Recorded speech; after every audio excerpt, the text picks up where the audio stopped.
Hi, baby girl. This book is called Catching the Moon. See?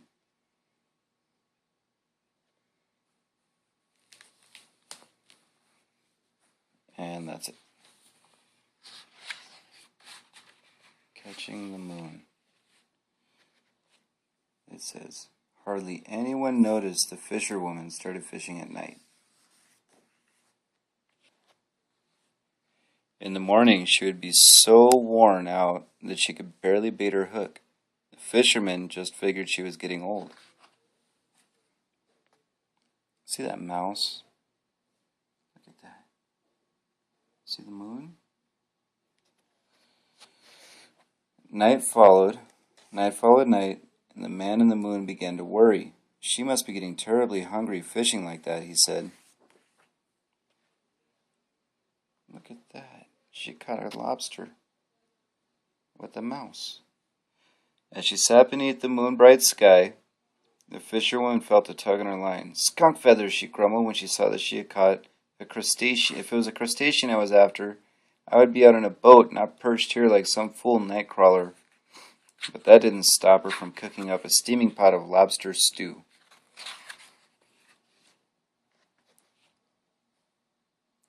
Now everyone knows that one night each month there is no moon. From Iowa to India, the sky is dark except for the starlight freckles. On those nights, the fisherwoman stayed in her shack and brewed green tea, and the man in the moon put on his traveling hat. Look, there's the man in the moon, and he brought her a sandwich. She was not one for entertaining guests. What is it? She grumbled, and the round-faced man who appeared at the door. Sea cucumber sandwich, he said. She didn't plan to let him in. She didn't expect to nibble on his sandwiches, but she certainly didn't suppose to find them so delicious. As it happened, she and her visitor had a fondness for tea. Why is your house so full of holes? He asked, as the tide rushed in to soak the floor. Who on earth wears nighttime sunglasses? She wondered, and look at his glasses. He's wearing nighttime sunglasses. The moon is funny.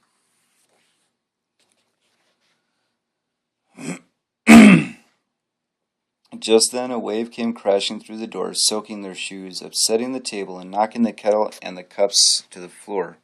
My tea, said the fisherwoman. My heavens, said the moon. I'm afraid I have caused a mess.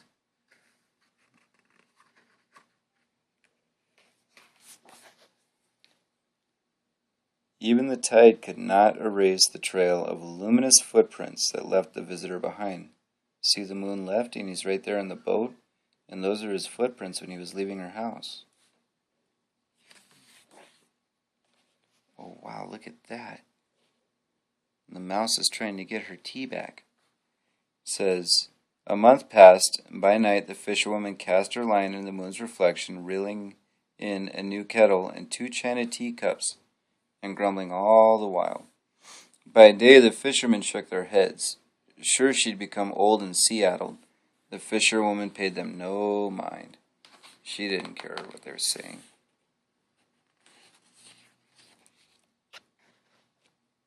On the next month's moonless night, the fisherwoman was brewing black tea when there was a knock at the door.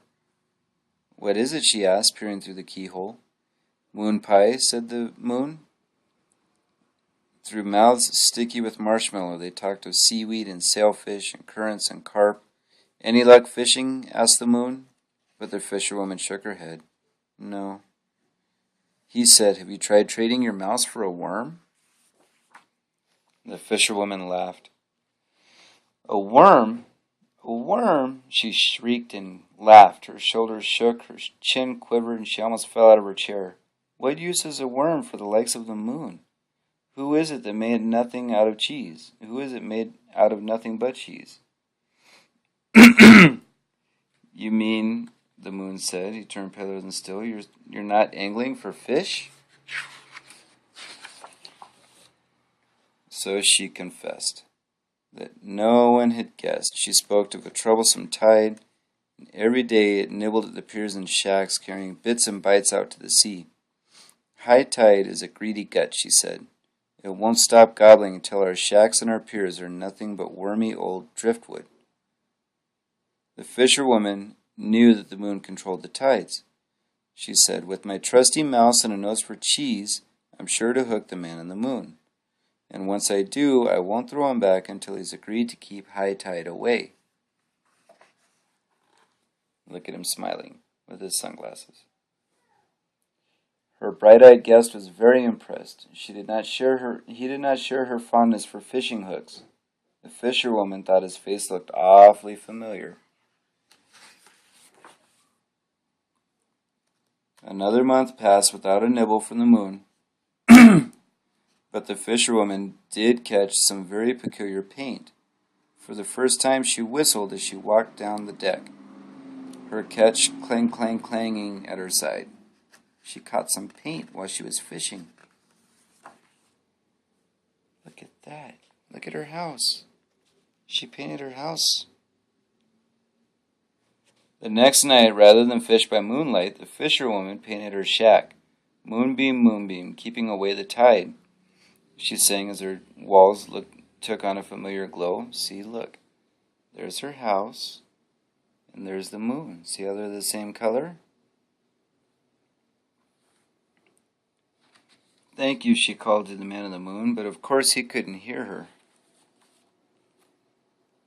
The next moonless night, the fisherwoman opened her door before her friend even decked his boat. "Yellow tea?" she asked with a smile. "I've brought the coral honey," he beamed. And they sat there and talked.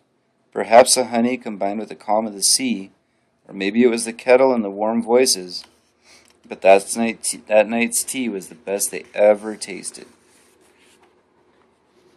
Look. Since that grand moonless night, the turtle babies have grown to lay eggs of their own. The dolphins swam to Bali and back.